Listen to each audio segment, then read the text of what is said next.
નમસ્કાર, અમારી વિશેષ રજૂઆત પુરુષાર્થમાં ફરી એકવાર આજે આપની સાથે હું છું બિનલ। પુરુષાર્થ એક એવો કાર્યક્રમ કે જેમાં આપને તમામ માહિતી આપવામાં આવે છે કે ટેક્સ શું છે, ટેક્સ રિટર્ન શું છે, કઈ કઈ કલમો લાગુ પડે છે, કઈ કલમો લાગુ કરવાથી આપ ટેક્સથી બચી શકો છો, ટેક્સમાં આપને શું લાભ મળી શકે છે, સરકારની શું યોજનાઓ હોય છે, આ તમામની માહિતી સાથે આજે ફરી એકવાર આપણે ચર્ચા કરીશું। તો આજે સ્ટુડિયોમાં આપણી સાથે જોડાઈ ચૂક્યા છે પુરુષાર્થના ફાઉન્ડર ભાવિકભાઈ શાહ। ભાવિકભાઈ, આપનું સ્વાગત છે। નમસ્કાર બિનલબેન। આજે આપણે ચર્ચા કરીશું કેપિટલ ગેઇન એટલે શું તે મુદ્દે ચર્ચા કરવાના છીએ। દર્શક મિત્રો, આપને મૂંઝવતા જે પ્રશ્નો છે તે રૂબરૂ એમની સાથે સંપર્ક કરીને પણ મેળવી શકો છો તેનો જવાબ। સૌપ્રથમ તો આપને પૂછીશ ભાવિકભાઈ કે જે રીતે આપે ચર્ચા કરવાની વાત છે, આજે આપણે જે વિષય છે કેપિટલ ગેઇન, તેમાં તો મૂડી નફો એટલે શું એની ખાસ તો દર્શક મિત્રોને માહિતી આપશો। હા બિનલબેન, મૂડી નફો એટલે જે મૂડી મિલકત વેચતા જે નફો થાય છે એને મૂડી નફો કહેવાય। જવાબ તો આટલો સરળ છે। મૂડી નફો એટલે કે કેપિટલ ગેઇન।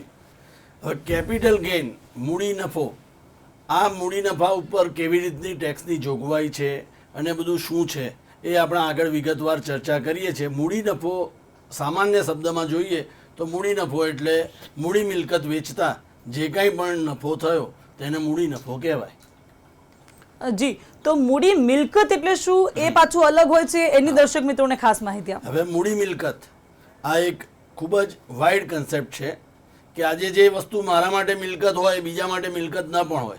મૂડી મિલકત એટલે જ્યારે વ્યક્તિ પોતાના નોર્મલ કોર્સ ઓફ બિઝનેસમાં, જેના વ્યવસાયમાં જે મિલકતનો રોજબરોજ ખરીદ વેચાણ માટે ઉપયોગ નથી કરતો તેવી મિલકતને મૂડી મિલકત કહેવાય।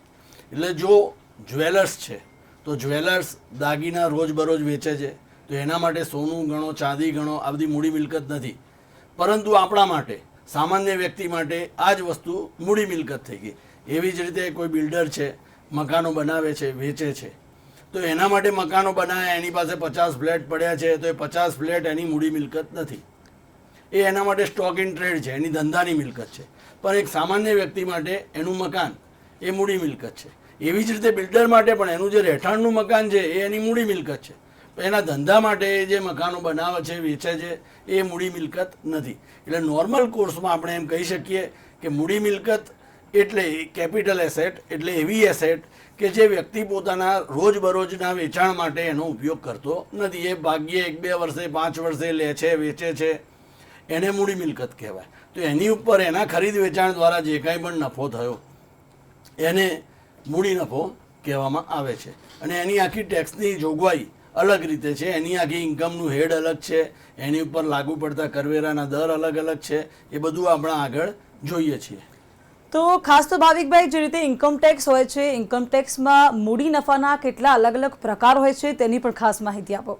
હા, મૂડી નફાના 2 પ્રકાર પાડવામાં આવ્યા છે।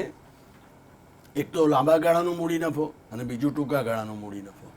તો લાંબા ગાળાનો મૂડી નફો ક્યારે કહેવાય કે જ્યારે કોઈ મિલકત આપણે 2 વર્ષ કરતાં વધુ સમયગાળા માટે ધારણ કરીએ અને પછી વેચીએ છીએ તો એમાંથી જે નફો ઉદ્ભવે છે તે લાંબા ગાળાનો નફો કહેવાય। અને 2 વર્ષ કરતાં ઓછા સમયમાં આપણે મિલકત વેચી દઈએ છીએ તો જે નફો મળશે એને ટૂંકા ગાળાનો મૂડી નફો કહેવાશે।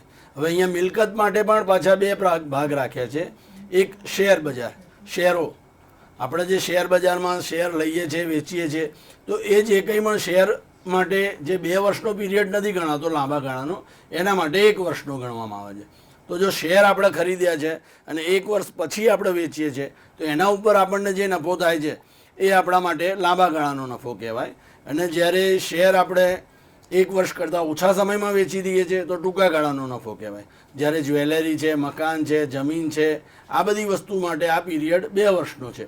2 વર્ષ કરતાં વધુ સમય માટે આપણે રાખી મૂકીએ છીએ અને 2 વર્ષ પછી વેચીએ છીએ તો લાંબા ગાળાનો નફો થશે, અને 2 વર્ષ કરતાં ઓછા સમયમાં વેચીશું તો ટૂંકા ગાળાનો નફો થશે। લાંબા ગાળા ઉપર કરવેરાની બધી પદ્ધતિ જુદી છે, ટૂંકા ગાળા ઉપર કરવેરાની પદ્ધતિ જુદી છે, અને એ આપણે આગળ સમજીએ છીએ। તો આપે જે રીતે કીધું કે મૂડી નફાના તો આપણે કયા અલગ અલગ પ્રકાર, મૂડી મિલકતના ઇન્કમ ટેક્સમાં કયા પ્રકારના પ્રકાર હોય છે ને કઈ રીતે આપણે ઇન્કમ ટેક્સ જે ભરતા હોઈએ છીએ તેમાંથી રાહત દર્શક મિત્રોને મળી શકે? મૂડી મિલકતના બેઝિકલી 2 ભાગમાં વહેંચવામાં આવી છે। એક તો જે મિલકતો મૂડી મિલકત કહેવાશે અને બીજું જે મિલકત ખરેખર મૂડી મિલકત છે પણ કાયદામાંથી સ્પેશિયલી અને બાકાત રાખવામાં આવી છે, જેમ કે ખેતીની ગ્રામ્ય વિસ્તારમાં ખેતીની જમીન, તો ભલે એ મૂડી મિલકત છે, એનું કોઈ રોજબરોજ ખરીદ વેચાણ નથી કરતા, પણ એ મૂડી મિલકત માટે સ્પેસિફિકલી એક્ઝેમ્પ્ટ કરવામાં આવી છે. એવી જ રીતે ગવર્મેન્ટના સોવેરેજિયન ગોલ્ડ બોન્ડ, જો કોઈ પણ રોકાણકાર એમાં રોકાણ કરે છે, 8 વર્ષ પછી એના મેચ્યોર થાય એ વખતે પૈસા પાછા લે છે, તો એને પણ કેપિટલ એસેટ તરીકે ગણવામાં આવતી નથી. એટલે ભલે એ મૂડી મિલકત છે, પણ એ મૂડી મિલકત નથી ગણાતી. આમ બેઝિકલી મૂડી મિલકત જે છે મિલકત પણ મિલકત નથી ગણતા, પ્લસ આ બીજી મિલકતો અને શેર પ્લસ અન્ય મિલકત, એ બધી મિલકતો માટે મૂડી મિલકત ગણવામાં આવે છે. જી, તો ખાસ જે રીતે આ બધી કાર્યવાહી હોય છે જેમાં ખૂબ જ ઓછી જાણકારી હોય છે દર્શક મિત્રો પાસે, અને તેમાં ક્યાંક એ છેતરાઈ પણ જતા હોય છે. હવે આપણે આગળ જો વાત કરીએ તો CII શું છે તેની ખાસ દર્શક મિત્રોને માહિતી આપો. હા, cost inflation index. Cost inflation index એટલે CII, કે આજે કોઈ પણ વ્યક્તિ લાંબા ગાળા માટે મૂડી મકાનમાં રોક્યા છે, પૈસા જમીનમાં રોક્યા છે, જ્વેલરીમાં રોક્યા છે, તો એને ફુગાવાના કારણે પણ બધા કિંમતમાં પૈસાની કિંમત ઘટતી જાય છે. ફુગાવાના કારણે આજે 1970માં જે વસ્તુની કિંમત 10 રૂપિયા હતી, આજે એની 1000 રૂપિયા થઈ ગઈ, તો એના ખાધા ખોરાકીના ખર્ચ પણ વધતા જાય છે. તો આ બધા કેસની અંદર ફુગાવાથી રક્ષણ આપવા માટે સરકારે આ કોસ્ટ ઇન્ફ્લેશન ઇન્ડેક્સનું રચના કરેલી છે. 2001નો કોસ્ટ 2001-2નો કોસ્ટ ઇન્ફ્લેશન ઇન્ડેક્સ CII જે 100 હતો, જેને બેઝ યર કહેવાય છે, અને અત્યારે 2020-21નો ઇન્ડેક્સ 301 છે. એટલે જો સામાન્ય ભાષામાં કહીએ આપણે તો જે વસ્તુની કિંમત 2001-2માં એટલે 1/4/2001ના રોજ 100 રૂપિયા હતી, એની આજે કિંમત 301 રૂપિયા થઈ ગઈ.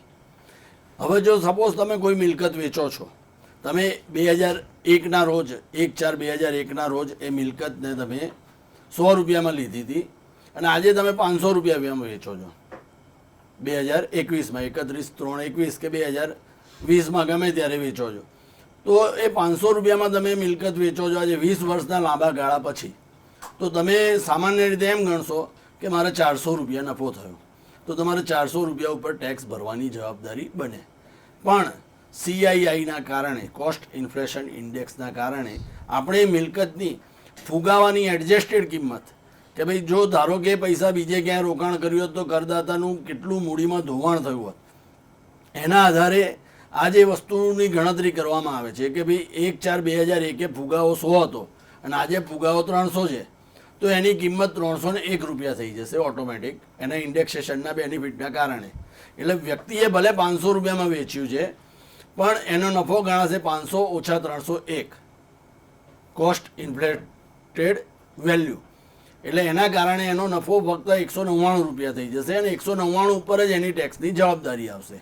જ્યારે સામાન્ય સંજોગોમાં સામાન્ય કરદાતા એમ સમજે કે ભાઈ મારી 400 રૂપિયા નફો થયો, એના માટે ભલે 400 રૂપિયા નફો છે, પણ ઇન્કમ ટેક્સના પોઈન્ટ ઓફ વ્યૂથી જે કરદાતાને બેનિફિટ મળે છે કોસ્ટ ઇન્ફ્લેશન ઇન્ડેક્સનો, એના કારણે એનો નફો લગભગ ઘણો બધો ઓછો થઈ જાય છે. હવે અહીંયા આગળ 2001થી જ ઇન્ફ્લેશન ઇન્ડેક્સ આપ્યું છે, 1/4/2001 આપણું બેઝ યર ગણવામાં આવ્યું છે. પરંતુ હવે એના પહેલાં કોઈ મિલકત લીધી હોય તો શું, ધારો કે 1970માં જમીન લીધી છે, 1970માં મકાન લીધું છે, તો એ કેસમાં આપણે શું કરી શકીએ? તો 1970માં મકાન લીધું હોય તો એના માટે સરકારે એવી રીતે જોગવાઈ આપી છે કે ભાઈ તમે 1/4/2001 કે જ્યારથી બેઝ યર ચાલુ થાય છે, તો 1970થી એ મકાન લીધેલું હોય, ધારો કે 50,000 રૂપિયામાં, આજે આ ગુજરાત કોલેજ કે બધે એલિસ બ્રિજ ને બધા વિસ્તારમાં 50,000માં બંગલા મળતા હતા, આજે 5-5 કરોડમાં વેચાય છે. તો એ 50,000ના બંગલાની કિંમત 1/4/2001ના રોજ કેટલી હતી? ફેર માર્કેટ વેલ્યુ જેને કહેવાય. એ fair market value government registered approval, government registered જે એપ્રુવડ વેલ્યુએશનવાળા હોય છે, વેલ્યુઅર હોય છે, એમની પાસેથી આપણે કરાવવું પડે કે ભાઈ આ મારા મકાનની 1/4/2001ના રોજ કેટલી કિંમત હતી, કે ભાઈ 10 લાખ રૂપિયા હતી, તો એ 10 લાખ એની કોસ્ટ ઓફ એક્વિઝિશન કે ખરીદ કિંમત ગણવામાં આવશે. એ 10 લાખમાંથી પછી આપણે એનું ઇન્ડેક્સેશન કરીશું, તો ઇન્ડેક્સેશન અત્યારે 3 ગણું લગભગ આવે છે, એટલે 30 લાખ જેવી એની વેલ્યુ થશે. તો એની વેચાણ કિંમતમાંથી એને 30 લાખ રૂપિયા બાદ મળશે, અને બાકીની રકમ ઉપર એણે લાંબા ગાળાનો નફો ભરવો પડશે, ટેક્સ ભરવો પડશે. એટલે આના કારણે જે ખરીદ કિંમત આપણી વધી જાય છે એના કારણે આપણી ટેક્સની જવાબદારી ખૂબ જ ઓછી થઈ જાય છે. કરદાતાને એનો ઘણો બધો લાભ મળે છે CIIના કારણે. જી જી, આગળ આપને એ જ પૂછીશ કે જે રીતે આપ માહિતી આપી રહ્યા છો તો કરદાતાઓને આનો શું લાભ મળે તેની પણ વધુ વિગત આપી દેશો. એટલે કરદાતાને લાભ બેન એ થાય છે કે આજે તમે સપોઝ 50,000માં મકાન લીધું હતું 1971માં, હવે અત્યારે તમે 1 કરોડમાં વેચો છો તો 1 કરોડના 50,000 એટલે 99 લાખ રૂપિયા નફો થઈ ગયો. 99 લાખનો જે ટેક્સ બનતો હોય એની બદલે તમારો કોસ્ટ ઇન્ડેક્સના કારણે 1/4/2001ની વેલ્યુએશન સપોઝ 10 લાખ આવે છે તો 10 લાખના 3 ગણા એટલે 30 લાખ રૂપિયા.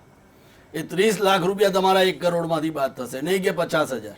તમે ખરેખર તો મકાન લેવા માટે 50,000નું જ રોકાણ કર્યું છે, પણ તમને ખરીદ કિંમત તમારી પડતર કિંમત તરીકે 30 લાખ રૂપિયા બાદ મળે એટલે તમારો નફો થઈ જશે ફક્ત 70 લાખ રૂપિયા. આજે તમારો 30 લાખ રૂપિયાનો નફો ઓછો થઈ જાય છે જેના કારણે.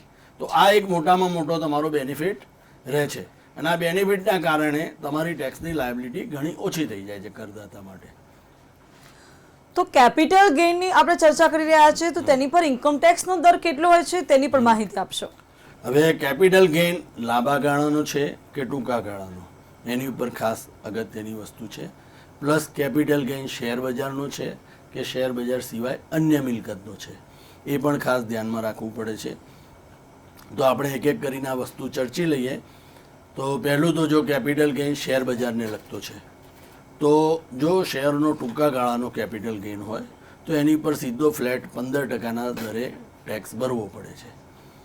જો કેપિટલ ગેઇન શેર બજારનો લોંગ ટર્મ કેપિટલ ગેઇન હોય, શોર્ટ ટર્મ નથી, લોંગ ટર્મ 1 વર્ષ પછી વેચ્યા છે, તો બેઝિક 1 લાખ રૂપિયા સુધીનું તમને એક્ઝેમ્પશન મળે છે અને એ પછી તમને વધારાની જે કેપિટલ ગેઇન છે એની ઉપર 10% ટેક્સ ભરવો પડે છે.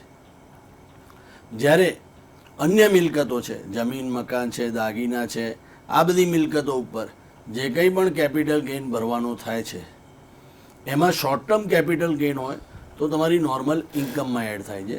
એટલે જે કંઈ પણ તમારી સેલેરીની, બિઝનેસની કે અધર ઇન્કમ હોય એમાં એડ થાય અને એમાંથી જે તમારા સ્લેબમાં આવતું હોય કે તમે 10%ના, 20%ના, 30%ના જે બી સ્લેબમાં તમે આવતા હો એ પ્રમાણે તમારે એનો ટેક્સ ભરવો પડે છે. જ્યારે લોંગ ટર્મ કેપિટલ ગેઇન ઉપર તમારે સીધો 20% ટેક્સ ભરવો પડે છે અન્ય મિલકતો માટે. આ રીતની ટેક્સની જવાબદારી છે. હવે આગળ વાત કરીએ તો કેપિટલ ગેઇન પર આપે માહિતી આપી કે આ ટેક્સ લાગતો હોય છે, આ પ્રકારનું હોય છે, પરંતુ તે ટેક્સમાંથી બચવા માટે જે કરદાતાઓ હોય છે તેમને કોઈ રસ્તો આપશો. કેપિટલ ગેઇન જ્યારે લોંગ ટર્મ કેપિટલ ગેઇન છે, બેઝિકલી શોર્ટ ટર્મ કેપિટલ ગેઇનમાંથી તો બચવા માટે કોઈ રસ્તા છે નહીં. એમાં નોર્મલ ઇન્કમમાં એડ થઈ જાય છે. શેર બજાર હોય કે ગમે તે હોય, નોર્મલ એસેટ હોય, એ બધા માટે સેમ જ વસ્તુ લાગુ પડે છે. એટલે રોકાણકારોની કઈ કલમ છે એની ખાસ માહિતી આપી રોકાણની કલમો લોંગ ટર્મ કેપિટલ ગેઇનમાંથી બચવા માટે રોકાણની જે કલમો છે એ સેક્શન 54ની આખી સિરીઝ છે. Section 54, 54B, 54D, 54F, 54EC, 54GA, GB આ બધી સેક્શનો હેઠળ કરદાતાને લાભ મેળવી શકે છે. જી, તો આટલી બધી કલમ હોય છે કેમ કે એક સામાન્ય માણસ હોય તેને તો આ બધી વાતનું જ્ઞાન ઓછું હોય છે. આપ એક ચલાવો છો સંસ્થા એટલે આપને જ્ઞાન વધારે છે. તો દર્શક મિત્રોને એ પણ આપશો કે આ કલમ જે છે તેમાં ક્યારે ક્યારે કઈ કઈ લાગુ પડે, એનો લાભ કેવી રીતે લેવો. હવે કલમ જે 54B છે, 54Bની કલમ એ કોના માટે છે તો જેની પાસે ખેતીની જમીન છે. ખેતીની જમીન આજે વેચે છે વ્યક્તિ અને સામે નવી ખેતીની જમીન લે છે. આમ જોવા જાઓ તો ગ્રામ્ય વિસ્તારની ખેતીની જમીન તો કેપિટલ ગેઇનને પાત્ર છે જ નહીં, એટલે એની ઉપર કોઈ ટેક્સ ભરવાનો નથી આવતો. પરંતુ શહેરી વિસ્તારમાં જો કોઈ પણ ખેતીની જમીન છે એ ખેતીની જમીન એ વેચે છે અને સામે નવી ખેતીની જમીન લે છે તો એની ઉપર જે કાંઈ પણ કેપિટલ ગેઇન થયો છે એ કેપિટલ ગેઇનના પૈસા એ નવી જમીન લેવા માટે, નવી જમીન એ ગમે ત્યાં લઈ શકે છે, શહેરી વિસ્તારમાં પણ લઈ શકે, ગ્રામ્ય વિસ્તારમાં પણ લઈ શકે. એ પૈસા એ 2 વર્ષની અંદર નવી ખેતીની જમીન લઈ લે છે તો કેપિટલ ગેઇન જેટલા પૈસાની નવી જમીન લઈ લે, સપોઝ 1 કરોડ રૂપિયાની જમીન વેચી અને એમાં એના 30 લાખ રૂપિયા નફો થયો છે તો હવે નવા ગ્રામ્ય વિસ્તારમાં કે શહેરી વિસ્તારમાં જ્યાં કાંઈ પણ એને ખેતીની જમીન જ લેવી પડે ફરજિયાત. એ ખેતીની જમીન 30 લાખની લઈ લેશે તો એના 30 લાખ ઉપર કોઈ પણ જાતનો ટેક્સ ભરવાનો આવશે નહીં.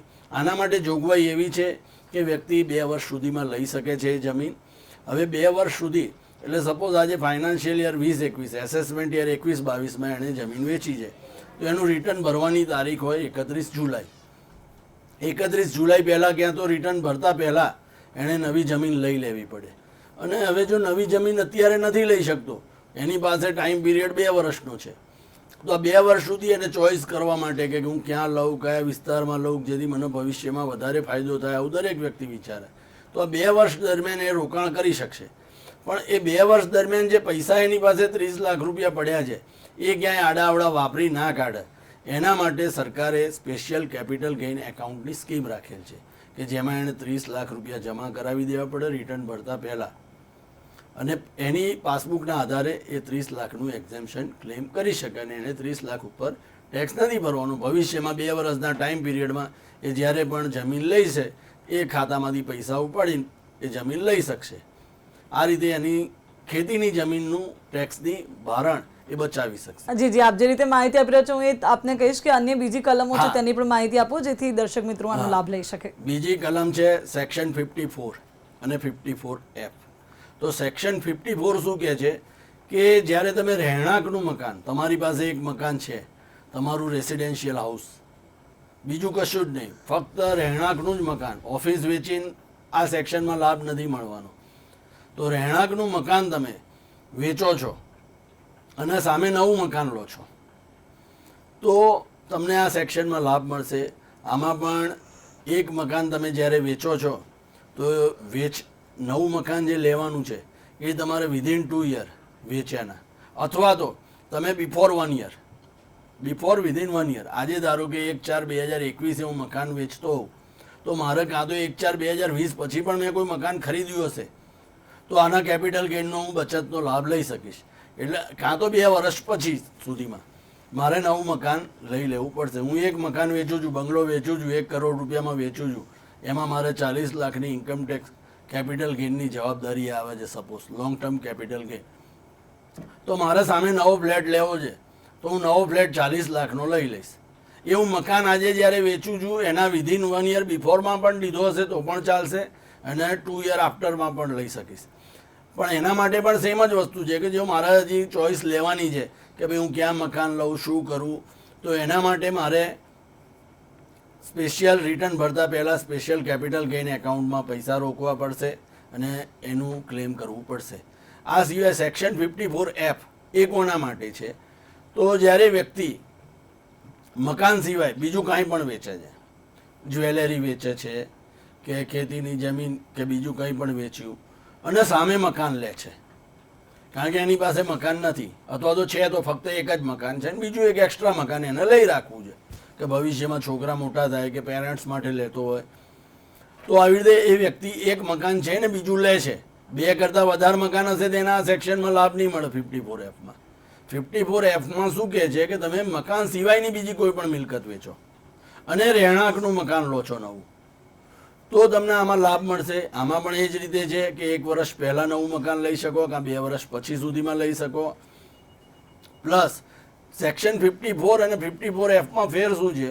તો 54માં રોકાણ કરવાનું હતું ફક્ત મૂડી નફાનું, જ્યારે 54Fમાં રોકાણ કરવાનું છે તમારે પૂરેપૂરી વેચાણ કિંમતનું. સપોઝ તમે દાગીના વેચ્યા 1 કરોડના, એમાં તમને નફો થયો 40 લાખ. હવે તમે નવો ફ્લેટ 50 લાખનો જ લો છો તો તમને પૂરેપૂરો કેપિટલ ગેઇન બાદ મળશે નહીં. કે ભાઈ તમે 1 કરોડની વેચ્યા દાગીના તો સામે તમારે ફ્લેટ 1 કરોડનો જ લેવો પડશે તો જ તમને પૂરેપૂરા 40 લાખ રૂપિયાનું કેપિટલ ગેઇન બાદ મળશે. જે અગાઉની સેક્શન હતી 54 કે 54B એમાં ફક્ત મૂડી નફાનું જ રોકાણ કરવાનું હતું આપણે, જ્યારે આની અંદર આપણે વેચાણ કિંમત જે આપણી સેલ પ્રોસીડ્સ આવી એનું પૂરેપૂરું રોકાણ કરવું પડશે તો પૂરેપૂરું આપણને બાદ મળશે. આ રીતે 54 અને 54Fની વાત છે. હવે આગળ બીજી સેક્શન છે 54EC. તો 54ECનું શું છે? તો જ્યારે કોઈ વ્યક્તિ પાસે ઓલરેડી 2-3 મકાનો હોય અને જમીન મકાન એની વેચે છે અને એમાં એને નફો થયો, કેપિટલ ગેઇન થયો, તો 54ECના જે સેક્શન છે એમાં જમીન મકાનમાંથી ઉદ્ભવતો જે કંઈ પણ કેપિટલ ગેઇન છે એ સરકારને તમારે સ્પેસિફાઈડ સરકારે બોન્ડ કરેલા છે. National highway authority, rural electrification corporation અને પાવર ફાઇનાન્સ કોર્પોરેશન, આ 3 જણના બોન્ડ છે કે જેમાં એણે 3 વર્ષ માટે લોકિન પીરિયડ હોય છે. 3 વર્ષ સુધી આ બોન્ડ એ વેચી ના શકે. આ બોન્ડમાં 1 વર્ષમાં મેક્સિમમ એ 50 લાખનું રોકાણ કરી શકે છે. તો એ 50 લાખનો મૂડી નફો, સપોઝ એણે મકાન વેચ્યું, 1 કરોડનો બંગલો વેચ્યો, હવે એને 30 લાખ નફો થયો છે, તો આ 30 લાખનો ટેક્સ બચાવો છે. તો નવું મકાન લેવું પડે, પણ નવું મકાન લેવું નથી. તો એ શું કરશે કે 54ECના બોન્ડમાં રોકાણ કરી કાઢશે. તો 54ECના બોન્ડમાં રોકાણ કરવા માટે ફરજિયાત એણે within 6 month from the cell રોકાણ કરવું પડશે. 6 મહિનાની અંદર જ રોકાણ કરવું પડશે. એટલે સપોઝ કોઈ વ્યક્તિએ આજે 1/7/2020 ફ્લેટ વેચ્યો છે, તો 1/7/2020થી એણે 31/12 સુધીમાં પૈસા રોકી કાઢવા પડશે. 31/12/2020 સુધીમાં. હવે આ જ પ્લાનિંગ, સપોઝ એ મોટો બંગલો વેચે છે, 5 કરોડનું મકાન વેચે છે, 5 કરોડના મકાનમાં એને 3 કરોડ નફો થયો છે, તો 3 કરોડ રૂપિયા નફો થયો છે, તો 3 કરોડ એ 54ECના બોન્ડમાં રોકી શકશે નહીં. ફક્ત 50 લાખ જ મેક્સિમમ કેપ રાખી છે પર ફાઇનાન્શિયલ યર. તો એણે મકાન એવી રીતે વેચવું જોઈએ કે જેથી એનો જે 6 મહિનાનો પીરિયડ છે એ 2 વર્ષમાં સ્પ્રેડ થઈ જાય. તો સપોઝ હું 1 જાન્યુઆરી 2021 મકાન વેચીશ, તો મારા 6 મહિના પૂરા થશે 30/6/2021. એટલે હું તરત જાન્યુઆરી, ફેબ્રુઆરી, માર્ચ પહેલાં 50 લાખ રોકી કે દઈશ અને માર્ચ પછી 50 લાખ રોકી દઈશ. એટલે 2 અલગ અલગ ફાઇનાન્શિયલ યરમાં હું 50 લાખ રોકીને 1 કરોડનો પણ હું બેનિફિટ લઈ શકીશ. એટલે આવી રીતે 54EC જ્યારે કોઈ પણ વ્યક્તિ જમીન મકાન વેચે છે, એને નવું જમીન મકાન નથી લેવું, ત્યારે એ 54ECના બોન્ડમાં રોકાણ કરી શકે છે, જેના 3 વર્ષ માટે લોકિન પીરિયડ છે. એ 3 વર્ષ સુધી એને વટાવી નથી શકતો અને એનું કોઈ વેચાણ નથી કરી શકતો, એની ઉપર લોન નથી લઈ શકતો.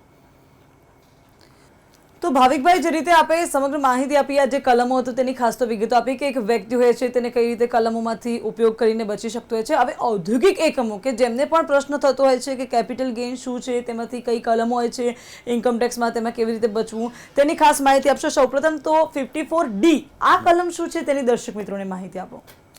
54D એ કમ્પલસરી એક્વિઝિશન, કે જેમ કે અત્યારે અમદાવાદમાં મેટ્રો પ્રોજેક્ટ બને છે, તો મેટ્રો પ્રોજેક્ટના કારણે કોઈ તમારું ઇન્ડસ્ટ્રી છે, તમારું ઔદ્યોગિક એકમ છે કે જે સરકારને કપાતમાં જાય છે, કે ત્યાંથી રેલવે લાઇન કે સ્ટેશન કે આ તે કંઈ પણ બનવાનું છે, તો એના કારણે તમારે ઇન્ડસ્ટ્રીની જગ્યા, જમીન, મકાન આ વસ્તુ ગવર્મેન્ટ ફરજિયાત લઈ લેશે. એની બદલામાં તમને કમ્પેન્સેશન આપશે, વળતર આપશે. તો આ વળતરના પૈસા જે આવ્યા, હવે તમારી ઇન્ડસ્ટ્રી બંધ થઈ એટલે તમારા જમીન મકાન તો વેચાઈ ગયા, સરકારે લઈ લીધા, તો આ જે નફો થયો, હવે તમે બીજે ક્યાંય પણ ઇન્ડસ્ટ્રી સ્થાપશો, ગમે તે એરિયામાં, રૂરલ એરિયામાં કે અર્બન એરિયામાં, ગમે ત્યાં પણ તમે આ ઇન્ડસ્ટ્રી તમારી સ્થાપશો, એના માટે નવું જમીન મકાન લેવા માટે જો આ મૂડી નફાનું તમે રોકાણ કરી નાખશો, એટલે ધારો કે 1 કરોડના જમીન મકાન તમને સરકારે વળતર આપ્યું, એમાં તમને 40 લાખ નફો થયો છે, તો આ 40 લાખના નફાનું તમે બીજે ક્યાંય પણ જમીન કે મકાન જે ઔદ્યોગિક હેતુ માટે છે, રહેવાના ઘર માટે નથી લેવાનું. તમારી આ જે ઇન્ડસ્ટ્રી હયાત છે, ઇન્ડસ્ટ્રી ત્યાં નવેસરથી સ્થાપવા માટે આ જે તમે ઉપયોગ કરશો એ વસ્તુ તમને બાદ મળશે પૂરેપૂરી નફામાંથી. જી, તો ખાસ જે રીતે આપ કહો છો ઔદ્યોગિક એકમો કે જે લોકોને રોકાણ માટે કઈ કઈ કલમો હોય છે જેથી ઇન્કમ ટેક્સથી બચી શકાય. આગળ વાત કરીએ તો 54G આ કલમ શું છે તેની પણ વિગત આપી દો. 54G એ શું છે કે જ્યારે અમુક ઔદ્યોગિક એકમો આથી 50 વર્ષ પહેલાં સ્થપાયા ત્યારે અમદાવાદના છેવાડે હતા, શહેરના છેવાડે હોય છે, પરંતુ જેમ જેમ શહેરનો વિકાસ થતો જાય એમ એ શહેરની વચ્ચોવચ આવી જાય છે. કે જેમ કે આજે સારંગપુરની આજુબાજુ ઘણી બધી કાપડ મિલો છે, એ બધી પહેલાં શહેરનો છેવાડો કહેવાતી હતી, પણ આજે એ બધી શહેરની મધ્યમાં આવી ગઈ, તો એના કારણે શહેરમાં પ્રદૂષણના આ તે બધા પ્રોબ્લેમ્સ ઊભા થાય છે. એટલે સરકારે સ્પેશિયલ યોજના રાખી છે કે ભાઈ તમે આ ઇન્ડસ્ટ્રી હવે જે શહેરની મધ્યમાં આવી ગઈ છે એને તમે ઉઠાવીને તમે એને ગ્રામ્ય વિસ્તારમાં લઈ જાઓ, કે જેથી ગ્રામ્ય વિસ્તારમાં રોજગારી પણ મળી શકે, રોજગારીનું સર્જન થાય અને ત્યાં પ્રદૂષણના પ્રશ્ન ઓછા થાય. તો આવી રીતે જ્યારે શહેરી વિસ્તારમાંથી અન્ય વિસ્તારમાં ખસેડવા માટે જ્યારે આ ઔદ્યોગિક એકમ પોતાનું પ્લાન્ટ, મશીનરી, જમીન, મકાન બધાનો નફો આવી જાય આમાં. જ્યારે ઉપરની જે સેક્શન 54D હતી કમ્પલસરી એક્વિઝિશન હતું, આમાં કમ્પલસરી એક્વિઝિશન નથી, આમાં વોલિયન્ટરી. જ્યારે કોઈ પણ વ્યક્તિને એમ લાગે કે મારે અહીંયા આગળ વચ્ચોવચ્ચ આ જે ટ્રાફિકના પ્રોબ્લેમ છે, આ છે તે છે, એ બધું મને નડતરરૂપ છે, એના કરતાં હું આગળ ગમે ત્યાં રૂરલ એરિયામાં ઇન્ડસ્ટ્રી સ્થાપું તો મને સસ્તું લેબર મળશે, ત્યાં રોજગારી મળશે, ત્યાં ટ્રાફિકના પ્રોબ્લેમ નહીં રહે. તો એના કારણે ત્યાં આગળ એનો ઉદ્યોગ સ્થાપવા માટે જ્યારે એના ઉદ્યોગનું સ્થળાંતર કરે છે તો એવા કેસમાં પણ એને સેક્શન 54G એમાં બેનિફિટ મળશે અને એના પૂરેપૂરા કેપિટલ ગેઇન જો ત્યાં નવામાં ઇન્વેસ્ટ કરી કાઢે છે તો એને પૂરેપૂરો લાભ મળી જાય છે. તો ભાવિકભાઈ, આપ અમારી સાથે જોડાયા, આટલી સુંદર માહિતી આપી દર્શક મિત્રોને, તે બદલ આપનો આભાર. ખૂબ ખૂબ. કેપિટલ ગેઇન વિશે હજી આવતા સપ્તાહમાં પણ હજી એ જ વસ્તુ આગળ રિપીટ થશે. શેર બજારનું બધું ઘણું બધું બાકી છે જે આપણે લઈશું. જી, તો દર્શક મિત્રો, આજે આપણે ખાસ કેપિટલ ગેઇન વિશે ચર્ચા કરી. ભાવિકભાઈએ જે રીતે જણાવ્યું કે હજુ એવી ઘણી વિગતો છે જે લેવાની બાકી છે, જે આપણે આવતા સપ્તાહે લઈશું. પરંતુ જો આપ રૂબરૂ તેમની સાથે મુલાકાત કરીને આપને મૂંઝવતા પ્રશ્નોનું નિરાકરણ લાવવા ઈચ્છતા હો તો તે માટે નોંધી લો તેમનું સરનામું.